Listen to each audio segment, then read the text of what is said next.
Բարերեկո։ Վերջին օրերին չափազանց լարված իրավիճակ է Թուրքիայում երկրի քրդաբնակ շրջաններում։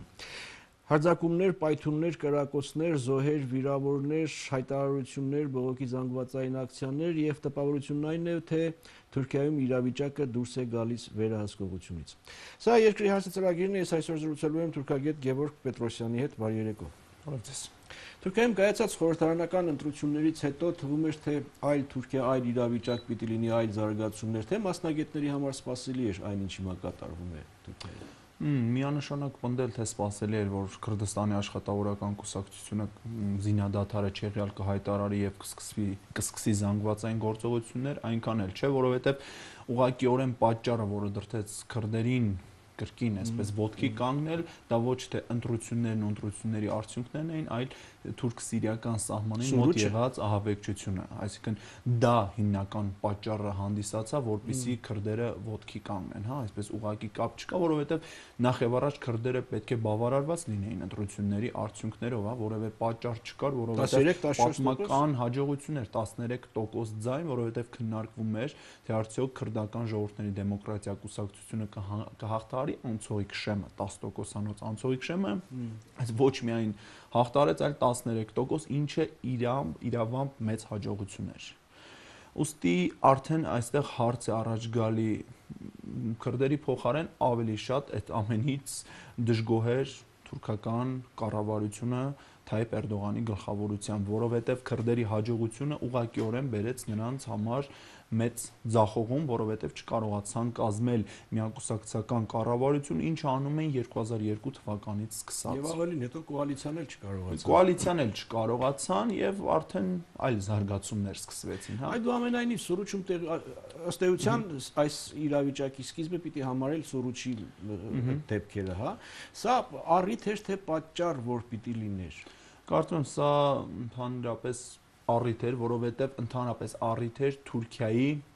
Սիրիայում քրդական քաղաքականությանը, որովհետև Թուրքիան գնալով այսպես չակերտավոր, ասենք լավ, թաքնված համագործակցության իսլամական պետության դեմ, թիրախներից մեկն էլ քրդերն էին։ Այսինքն Թուրքիայի գերխնդիրներից մեկն է թույլ չտա ոչ միայն քրդերի ինքնավարություն կամ անկախություն բուն Թուրքիայի տարածքում, այլ նաև իր սահմանների շրջապատում։ Իսկ Սիրիայում դրա հավանականությունը կար եւ Թուրքիան փորձում էր միջամտել եւ կանխել, հա։ Այդ տեսանկյունից էլ քրդերը դեռ անցած տարի էլ հուզումներ եղան, որոնք ուղեկցվեցին տասնյակ զոհերով, հա։ Այսինքն սա նոր գործընթաց չէր, սակայն այնինչ եղավ Սուրուչում, դա այսպես պայթյունի էֆեկտ թողեց։ Առիթ էր, որ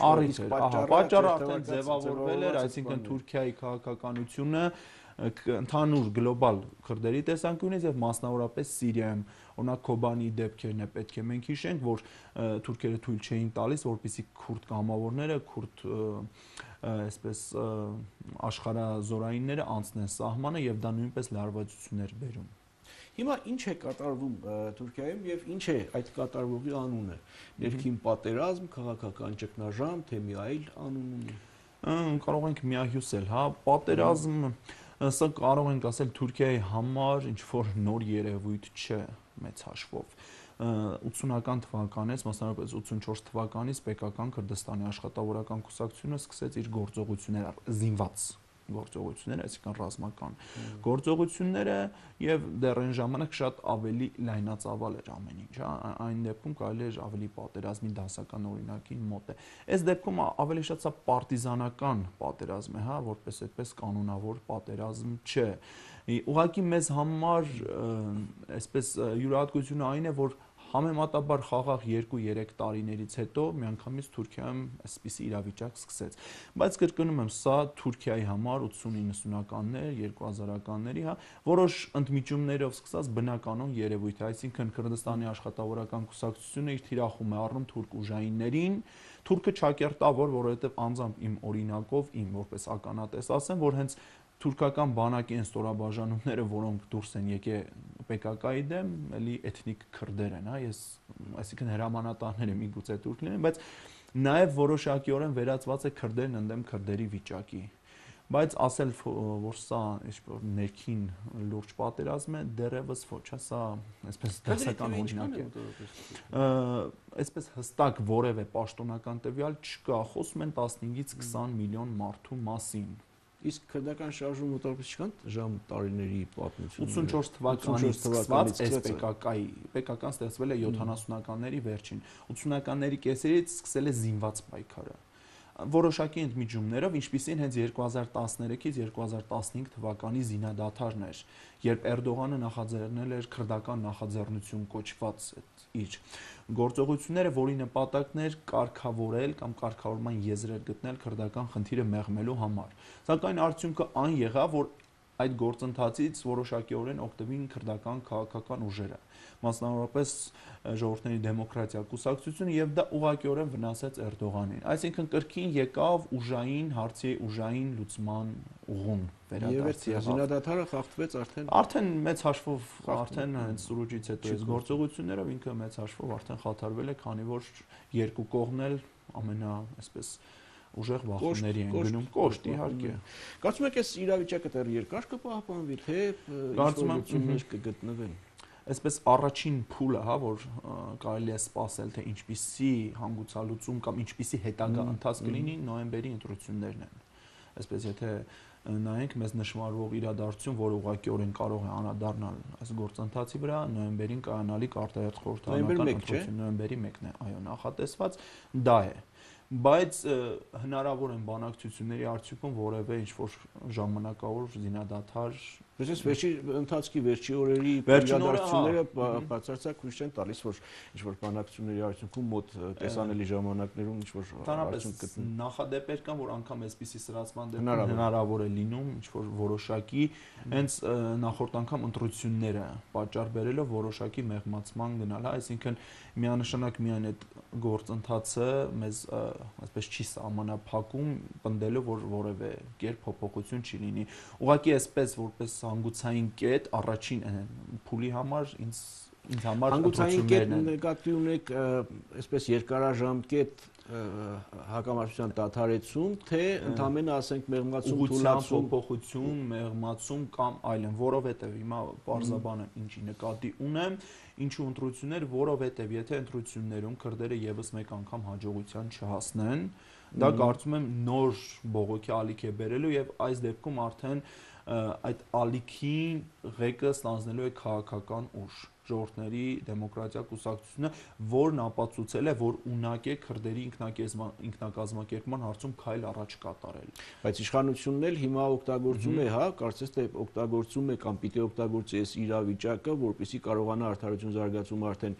մեծամասնություն ունենալ եւ տաում հաշվին պիտի լինի, եթե ոչ ժողովրդների դեմոկրատիա կուսակցության։ Ամբողջովին համամիտ եմ եւ այդ տեսանկյունից ես այն մտքին եմ, որ ստեղծված իրավիճակից փորձում է օգուտ քաղել նաեւ Էրդողանը եւ իր գլխավորած կուսակցությունը, որովհետեւ էլի նախադեպերին վերադառնալով, պատմական անցյալին վերադառնալով շատ են եղել դեպքերը, երբ քրդական կուսակցությունները Թուրքիայի սահմանադրական դատարանի կողմից փակվել են, մեղադրանքներից մեկը ահաբեկչություն կամ ահաբեկչության հետ հարաբերություններ, այնպես որ այս իրավիճակը նույնպես պարարթող է նախապատրաստում, որպեսզի հարմար պահին թուրքական իշխանությունները գնան արդեն փորձված ճանապարհ ուղղակի փակեն եւ վերացնեն։ Միգուցե հող է նախապատրաստում, հարձակումները, չգիտեմ, գրասենյակները։ Ամեն ինչ ավելի շատ դրան երեք էլի հարձակումներ էլի։ Եվ այստեղ արդեն մի փոքր այսպես տարբեր ուղղությունների հարձակումներ է, օրինակ խոսում է նաև արդեն հայերին թիրախի տակ վերցնելու մասին, այդ հարցում ես մի փոքր այլ տեսակետ ունեմ, դա հանդիպման ընթացքում կարծում եմ կխոսենք, որպեսզի թեմայից չշեղվենք, Ամեն դեպքում տեսնում ենք, որ արդեն ազգայնականները նաև փորձում են թիրախավորել ժողովրդների դեմոկրատիա կուսակցության, դա բնականon երևույթ է, որովհետև այդպես անընդհատ մեղադրանքների տարափն ուղղված է ժողովրդների դեմոկրատիա կուսակցությանը, թուրքական պետական համակարգը ստեղծված իրավիճակին մեղավորներից մեկն էլ որպես մեղավոր տեսնում է ժողովրդների դեմոկրատիա կուսակցությունը եւ անընդհատ թիրախավորում։ Դուք անընդհատ նախադեպերն եք վկայակոչում, մի բան հիշեցի, որ 55 թվական, որ էլի ազգայնականները փողոց էին դուրս եկել, այն ժամանակ հունական եւ հայկական, չգիտեմ, խանութներ, գրախանութներ, գրասենյակներ, շենքեր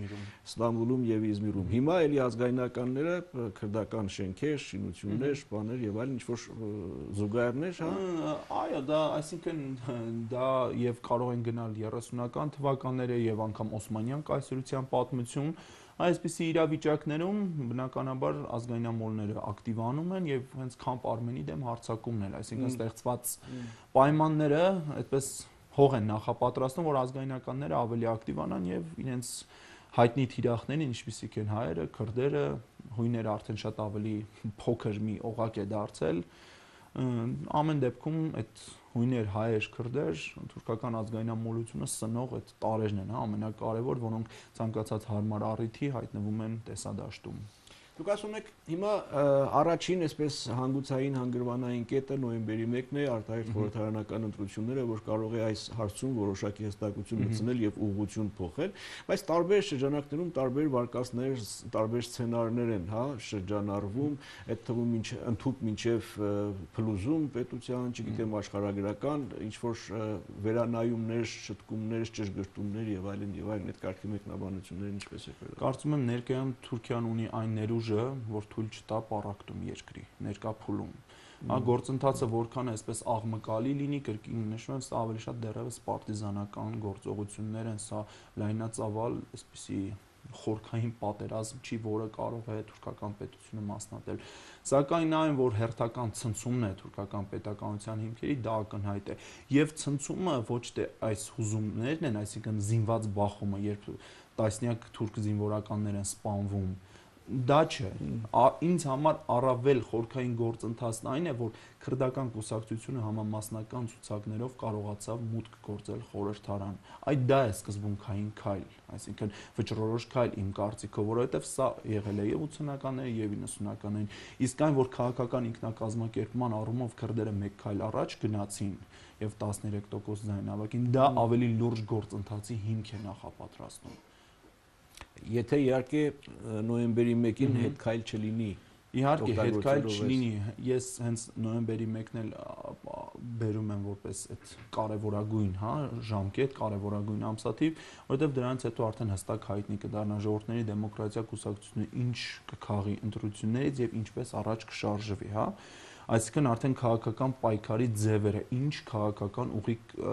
կընտրի, որովհետև ես այսպես տրամաբանությունը տանում եմ նրան, որ քանի որ թիրախավորված է ամեն կերպ փորձելու է թուրքական պետությունը, թուրքական կառավարությունը թույլ չտա անցողիկ շեմի հաղթահարումը։ Եվ արդեն դրանից հետո կուսակցությունը պետք է տեսնենք, թե ինչպիսի քայլերով է առաջ գնում։ Եթե գնում է սրացման, ապա դա շատ լուրջ արդեն զարգացում կարող է բերել։ Ավելի ենթադրելի չի, որ եթե այս իրավիճակը օգտագործելով արվում է այնպես, որ ժողովրդների դեմոկրատիան չհայտնվի խորհրդարանում, դա ավելի պիտի այսպես հակազդեցություն առաջացնի եւ ավելի հավանական է սրացումը հետագա։ Ինձ թվում է նման դեպքում սրացումը ավելի հավանական է։ Թեև Էրդողանը իր ամբողջ բոլոր քայլերով ցույց է տալիս, որ պատրաստ է սրացման, միայն թե ժողովրդների դեմոկրատիա կուսակցությունը չանցնի խորհրդարան եւ ինքը կարողանա ձևավորել կառավարություն, այսինքն կրկին վերադարձ ուժային քաղաքականության, բռնի ուժով պահել քրդական տարածքները կամ վերահսկողության տակ կամ գոնե փորձել վերահսկողություն սահմանել։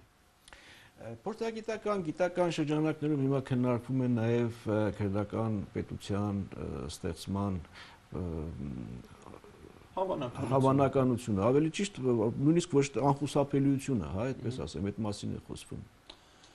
Անխուսափելիությունը դա մի փոքր բարդ է ասել քրդերի դեպքում, որովհետև այդպես եթե էլի վկայակոչենք, մենք պատմություն ենք մի փոքր հայաց գցենք անցյալին, ապա քրդերի մեջ այդպես ինքնագիտակցությունը, պետություն ձևավորել պետականության հարցում բավական կաղում է, որովհետև լինելով ամենամեծ ազգությունը աշխարհում, որը ունի սեփական պետականություն, նրանք լավ հնարավորություն ունեն նախ հասնել պետականության Իրաքում, հյուսիսային Իրաքի քրդական ինքնավարության տարածքը, Թուրքիայում այդ մասին խոսել դեռ վաղ է իմ կարծիքով։ Ամեն դեպքում, այսպես եթե շատ կարևոր մի գործոն հաշվի առնենք, որը դեմոգրաֆիան է, ապա այդ տեսլականը շատ ավելի ակնհայտ է դառնում։ Այդ տեսլականը ավելի ռեալ է դառնում հենց իմ նշած այն փաստով, որ 13% ձայն է կարողանում արդեն հավաքել քրդական կուսակցությունը, այսինքն ինքնակազմակերպման հարցում դրական տեղաշարժ է լինում, հա։ Այս կարծում եմ նախ առաջին փուլ, տեսանելի փուլում դա պետք է լինի քրդական ինքնավարություն։ Հետո արդեն հնարավոր կլինի խոսել անկախ Քրդստանից, որովհետև ոչ բոլոր քրդերն են ուզում անկախ Քրդստան, որովհետև անձամբ իմ օրինակից ասեմ, ես շատ քրդերի հետ եմ խոսել, որոնք շատ գոհ են Թուրքիայում իրենց կյանքից եւ ուզում են, որ խաղաղություն լինի եւ ապրեն այնպես, ինչպես կա։ ուրեմն մի այսպիսի իրավիճակի փոփոխություն չեն ուզում, իրավիճակի փոփոխություն չեն լինում։ Ես մի այսպիսի տվյալ ասեմ, հա, ես Ֆրանսիայի ժամանակ մեր հայրենակիցներին ուղեկցում էի Արևմտյան Հայաստանում եւ ինքը մի ծրագիր էր անում, թե ինչ են ցանկանում տեղի բնակիչները։ Տեղի բնակիչները մոտ 90%-ը, ում մենք հարցմանը մասնակցել են տարբեր տարիքային խմբերի, երբ ասում են մեկ ցանկություն առաջ քաշեք, ինչ եք ցանկանում, խաղաղություն։ Իրենց համար դա է գլխավոր խնդիրը, որովհետև քրդերը հասկանում են, որ նորանկախ Քրդստանի ստեղծումը կբերի տնտեսական խնդիրներ, նրանց պետք է ելք դեպի ծով, իսկ դա այս պայմաններում դեռևս անիրատեսական է, այնպես որ շատերը նայում են ուղղակի իրենց կենցաղին, այս Թուրքիայում քրդերը գոնե կենցաղի մակարդակով, եթե ունեն իրավունքների սահմանափակում, գոնե տնտեսական որոշ հարցեր կարողանում են լուծել եւ բարեկեցիկ կյանք ապահովել։ Այսինքն, այսպես միանշանակ չի, որ Թուրքիայի բոլոր քրդերը միանշանակ պահանջում են անկախացում կամ կողմ են անկախացման։ Ոչ բոլոր քրդերն են սատարում Քրդստանի աշխատավորական կուսակցությանը, դա նույնպես փաստ է։ Այնպես որ իրավիճակը այսպես բավական խառն է, հա, այսինքն միանշանակ պնդել թե քրդերի մեջ միասնական ինչ-որ կարծիք կա անկախ Քրդստան ստեղծելու, հա, որովհետև այդ աշիրեթային հոգեբանությունը նաև այս հարցում է առաջ գալիս, հա, այդ ցեղախմբային հոգեբանություն, որովհետև աշիրեթների մի մասը իրեն ձայնը տալիս են Էրդողանին, մի մասը այլ։ Եվ պետք է մի կարևոր հանգամանք էլ հաշվի առնենք, Էրդողանը ընտրություններում հաղթում է նաև քրդերի ձայների շնորհիվ, որովհետև մեծաթիվ քրդեր ձայն են տալիս Էրդողանին, ուղղակի պարզ հաշվարկ է, որովհետև Էրդողանի օրոք տնտեսական աճ է գրանցվում եւ ուղղակի անդրադառնում է նրանց կենցաղի վրա։ Հա, բայց վերջին ընտրությունները այդ մասին չեն խոսում։ Վերջին ընտրությունները, որովհետև նախ ժողովրդների դեմոկրատիան 13% հավաքեց, այսինքն քրդական ձայները ինչ որ չափով մոբիլիզացան, եւ երկրորդը տնտեսությունն էլ, եթե անցած տարիներին ամենակիչը մի 7-8% տնտեսական աճ էր լինում, հիմա չգիտեմ 2-ը, 3-4։ Իհարկե, տնտեսական որոշ այսպես հետընթաց կա, այնուամենայնիվ դրական տեղաշարժը շատ ավելի ակնհայտ է եւ իրոք մասնատում եղավ հենց եւ դա էր քրդերի գլխավոր հաջողությունը, ինչու եմ ես անընդհատ շեշտում դա, որովհետեւ հենց այդ աշիրետները, որոնք նախկինում Էրդողանին էին ձայն տվել, այս անգամ տվեցին իրենց սեփական կուսակցության, այսինքն հայտնվել է մի քրդական ուժ, որը կարողանում է ավելի համախմբել քրդերին։ Դա կարևոր գործընթաց է Թուրքիայի համար, որովհետև կրկին վերադառնալով դեմոգրաֆիայի հարցին, այստեղ ոչ միայն անկախ Քրդստանի տեսլականն է, որ կարող է Թուրքիան վախեցնել, այլ նաև բնական աճը բնակչության։ Եթե հարավ-արևելքում ներկայիս Թուրքիայի հարցնես քրդին, թե քանի երեխա ունես, կասի շատ չէ, 5 երեխա դեռևս։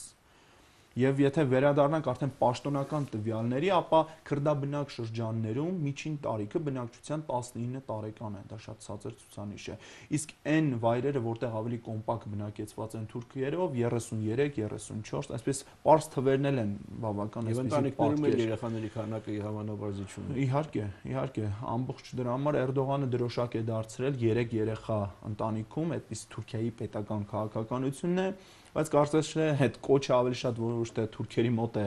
արձագանք գտնում, քրդերի մոտ ընդ որում շատ ավելի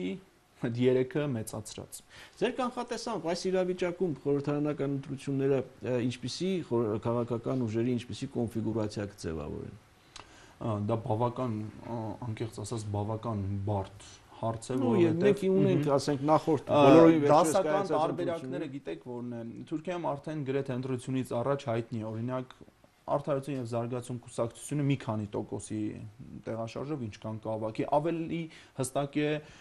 ժողովրդահարապետական կուսակցության, այսինքն քեմալականների ձայները, որը 25-26%-ում, այսինքն դա ոնց որ կայուն ընտրազանգված լինի։ Ազգայնականները հավաքում են 13-ից 15%։ Հենց այս դեպքում արդեն քրդական ուժի այդ 13%-ը, որը նորմա խախտեց Թուրքիայում, ստեղծեց այս իրավիճակը։ Եվ դա մեծ հաշվով կրկին Էրդողանը հաղթեց ընտրություններում, քիչ ձայներ չհավաքեց, թեև անկում ունեցավ։ Այնուամենայնիվ այնպիսի բարդ հաշվարկ է Թուրքիան, որ Էրդողանին ձեռնունայն թողեց։ Որ ասում եք, այս իրավիճակը նոր չէ Թուրքիայի համար, նկատի ունեիք միայն ներքին խնդիրները, ներքին իրավիճակը, թե նաև ընդհանուր, չէ որ հիմա ասես տարածաշրջանային, հիմա Թուրքիան բախվում է միաժամանակ եւ ներքին այս կարգի ճգնաժամի եւ միաժամանակ խորացել է մերձավորարևելյան այս խնդիրների մեջ եւ ճակատը երկու կողմանի է եւ ներքին եւ Չէ, ես շեշտում եմ ներքին ճակատը մասնավորապես PKK թուրք ուժայիններ, հա, այս երկու բախումը դա նորություն չէ եւ նախկին տարիներին շատ ավելի սուր է եղել, հա, ընդհանուր մինչեւ արդեն ներգրաված է եղել քուրդ բնակչության մի ստվար զանգված, երբ գյուղեր էին վերացնում թուրքերը, երբ տարհանում էր բնակչության, այսինքն մեծ քաղաքներ, որտեղ ավելի հեշտ կասիմիլացվեին, բայց որ այդ ժամանակ գործընթացը շատ ավելի սուր էր դրված։ Իսկ հիմա արդեն տարածաշրջանայինը մի փոքր ավելի նոր երևույթ է։ Մինչև անցնել է, մեր հարցերը նոր անցնենք տարածաշրջանային։ Հիմա այս ստեղծված իրավիճակում բացատրվում է սա միայն ներքին խնդիրներով, թե դրսի մատը ամեն դեպքում Չէ, հենց բանը այն որ բերեց PKK թուրքական բանակ հակամարտությունը, դա հենց մերձավոր արևելքի իրավիճակի հետևանք էր նաև, որովհետև ինչպես հաղորդման սկզբում նշեցի, հենց Թուրքիայի քաղաքականությունը մերձավոր արևելքում քրդերի նկատմամբ ոչ միայն երկրի ներսում, այլ նաև Թուրքիայի սահմաններից դուրս, որովհետև մեծ թվով քրդեր կան Սիրիայում, կան Իրաքում եւ կան Իրանում, այսինքն Իրանը նույնպես քրդական խնդրի մի մասնիկն է կազմում։ Առավել սուր էր Սիրիայում, եւ Սիրիայում թուրքական քաղաքականությունը բերեց նաև այսպիսի արձագանքի երկրի ներսում։ Այնպես որ պետք է տարածաշրջանային գործընթացներն էլ կապել նրա հետ, ինչ որ տեղի է ունենում Թուրքիայի ներսում, փոխկապակցված են, ամբողջովին փոխկապակցված են եւ միմյանց վրա ազդեցություն են թողնում։ Եվ արդյունքում ստացվում է, որ զրո խնդիր հարևանների հետ հազար խնդիր հարևանների հետ վաղուց է զրո հարևաններ կարծես թե կարող ենք այդպես էլ ձևակերպել, հա, կոպիտ ասած, հա, իրականում դա արդեն ցույց տվեց, որ ձախողված էր, ինչպես եւ ներկայացնում էին, բայց հարցն այլ էր, արդյոք Թուրքիան ինչ որ լուրջ սպասումներ ուներ, թե դա ուղղակի միջազգային իմիջի հարցեր լուծում կամ փորձում էր ցույց տալ, թե այսպիսի քաղաքականության կրող է կամ ուղղակի իրեն պետք էր գործընթացները տարբեր խնդիրներ լուծելու համար։ Որովհետև թեկուզ վերցնենք Հայաստանի հետ հարաբերությունների կարգավորումից ամենասկզբից է Թուրքիան նպատակադրված չէր բացել սահմանները, հաստատել դիվանագիտական հարաբերություններ, իրեն ավելի շատ պետք էր գործընթացը, որպեսզի այս կամ այն վայրում կամ շահարկեր կամ գործի դներ, դա է միջազգային ճանաչման գործընթացը դրանով իհարկե դա դարավ գործոններից մեկը, որը կարողանում էր, որովհետև դիվանագիտական տարբեր ներկայացուցչություններում դիմում էին թուրքերը, ասելով որ մենք այս գործընթացում ենք եւ քայլերը ցեղասպանությունը ճանաչելու հարցում մեզ խանգարում են որոշ դեպքերում դա կամ պատճառ էր դառնում կամ այդ կողմին առիթ էր դառնում, որպեսզի ասեր ես չեմ ցանկանում խանգարել հայ-թուրքական գործընթացին, պատմական գործընթացին եւ հետ են տարբեր այդպիսի հայտարարություններ եղան։ Ամեն դեպքում այս իրավիճակում հայերի հետ հարաբերությունները առաջնային չեն կարող համարվել։ Երկրորդային է, հա, այսպես անցել, երկրորդային էտապ է անցել Հայաստան-Թուրքիա հարաբերությունները, բայց հայկական հարցը կրկին գալիս է առաջնային դաշտ։ Ինչու է գալիս մասնավորապես հենց մեզ հայերիս տեսանկյունից է առաջնային խնդիր դառնում, որովհետև հենց այս սրացման ժամանակ շատ են խոսում այդ Քրդստանի ստեղծմանից, Քրդստանը ոչ ավել ոչ պակաս ստեղծվելու է այն տարածքներում, որոնք պատմականորեն Հայաստանին են պատկանում եւ ոչ միայն պատմականորեն, նաեւ իրավական տեսանկյունից դրանք Հայաստանի Հանրապետության մասեր են, բայց դա մեծ հաշվով թեև թուրքական պետության սահմաններում են, բայց դրանք քրդաբնակներ են, քրդաբնակ վայրեր են, այսինքն այն ինչ խոսում է Քրդստան, դա մերօրյա Թուրքիայի այն հատվածն է, որը պատմական Հայաստանն է։ Այսինքն մեր պահանջատիրության տեսանկյունից մենք եւս մեկ հասցեատեր ունենք, որը թուրքական պետությունից ոչ պակաս է, դա քուրդ բնակչությունն է։ Այսինքն մենք մեծ հաշվով ներկայում երկու հասցեատեր ունենք եւ պատմական տեսանկյունից եւ ռեալ պոլիտիկի, որովհետեւ պատմական տեսանկյունից քրդերը Թուրքիային հավասար մասնակցել են հայոց ցեղասպանության իրականացմանը, հա, այսպես կամ ասում են գործիք են եղել, ամեն դեպքում մասնակից են եղել։ Եվ հենց այդ տարածքները տիրել են եւ հայկական գույքը խլել են։ Դա պատմական տեսանկյունից։ Մեր օրերում էլ որքան էլ այդ տարածքը լինի թուրքական պետության կազմում, ռեալ բնակիչները, որոնք այդ հողը շահագործում են, որոնք ապրում են այն տարածքներում, որոնք հայկական են, քրդեր են։ Այնպես որ մենք պետք է հասկանանք, մենք երկու հասցեատիրոջ հետ գործ ունենք ներկայում։ Այսինքն այն ինչ կատարվում է հիմա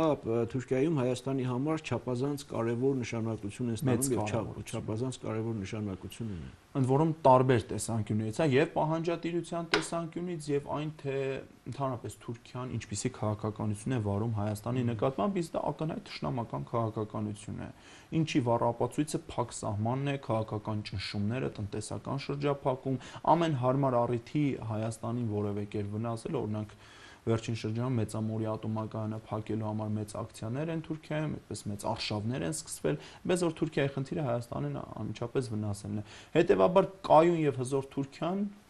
ուղղակիորեն վտանգ է Հայաստանի համար, այսինքն ստեղծված իրավիճակը մի փոքր պարզ ձևակերպում անենք, հա, Թուրքիայում նման իրավիճակը որոշակիորեն բխում է Հայաստանի շահերից, քանի որ իր ռեսուրսները, իր ամբողջ այդպես ուժը չի կարող կենտրոնացնել հակահայի ճակատում Թուրքիան։ Այդ տեսանկյունից։ Եվ մյուս կողմից պետք է հասկանանք, արդյոք մենք, երբ որ մենք խոսում ենք Քրդստանի այդ տեսլականի մասին, ինչը ոչ շատ շուտ ներկայի բան է, բայց ամեն դեպքում բացառել պետք չէ եւ որոշ հիմքեր կա նման պնդումներ անելու, պետք է հիմիկվանից հասկանալ, թե մենք ինչ դեր ենք, ինչպիսի հարաբերություն են կառուցելու հնարավոր, կրկնում եմ, հնարավոր Քրդստանի հետ։ Դա լինելով բարիդրացիական, թե վերադառնալով կրկին պատմական ակունքների եւ պահանջատիրությանը։ Այսինքն սա արդեն շատ կարեւոր հարց է։ Իսկ հիմա մեր այս իրավիճակում մենք ինչ պիտի անենք։ Մեր անելիքը որն է։ Ընդհանրապես մշտադիտարկել, մոնիտորինգ անել, տեսնել թե ինչ են զարգանում, թե հնարավոր սցենարները մոտավորապես հա իմանալ թե որն է եւ որ սցենարի դեպքում մենք ինչ կարող ենք անել։ Կարծում եմ ժամանակն է հստակ գնահատականներ որովհետեւ ես մի հանդիպեցի, չգիտեմ ինչքանով բան, ասում են Թուրքիայի այս իրադարձությունները միգուցե կարող են անել այնպես, որ Սևրի պայմանագիրը արդիական դառնա նորից, չգիտեմ։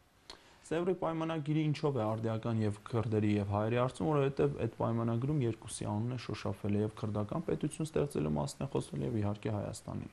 Այդ տեսանկյունից դա այն փաստաթուղթն է, որը եթե ստեղծվի քրդական պետություն, փաստաթղթերից մեկն է, որը կարող է հիմք ընդունվել։ Այդ տեսանկյունից կարող է դառնալ։ Իհարկե դա որոշակիորեն արդիական է դառնում, որովհետև Քրդստան որպես պետության, հա, մասին հիշատակվում է հենց այդ պայմանագրում։ Այսինքն այդ տեսանկյունից հա որոշակի, բայց կարծում եմ դեռ այդ փուլի համար վաղ է։ Հիմա չխոսեցինք այն մասին, թե մենք հիմա ինչ պիտի անենք, ինչ որ անելիք ունենք, թե չունենք։ Հիմա մեր անելիքն է հստակ, շատ սթափ գնահատականներ ու հետագա քաղաքականություն որոշել, այսինքն հասկանալ, թե մենք քրդերի հետ ինչպիսի հարաբերությունների են գնում, որտեղ քրդերը ցույց են տվել, որ պատրաստ են հայերի հետ այսպես հարաբերություններ հաստատել, որովհետև քուրդ քաղաքապետներ են գալիս Հայաստան, այնտեղ անընդհատ հայամետ, իհարկե հայամետ հայտարարություններ են անում, բայց պետք է հասկանանք, որ դա նաև քրդական քաղաքականության տրամաբանության մեջ է տեղավորվում, որովհետև քրդերը օգտագործում են ցեղասպանության հարցը Անկարայի հետ իրենց հարաբերություններն որպես լծակ, ինչպես միջազգային պրակտիկայում ընդունված, այնպես էլ հայերը այսպես դառնում են հայկական հարցը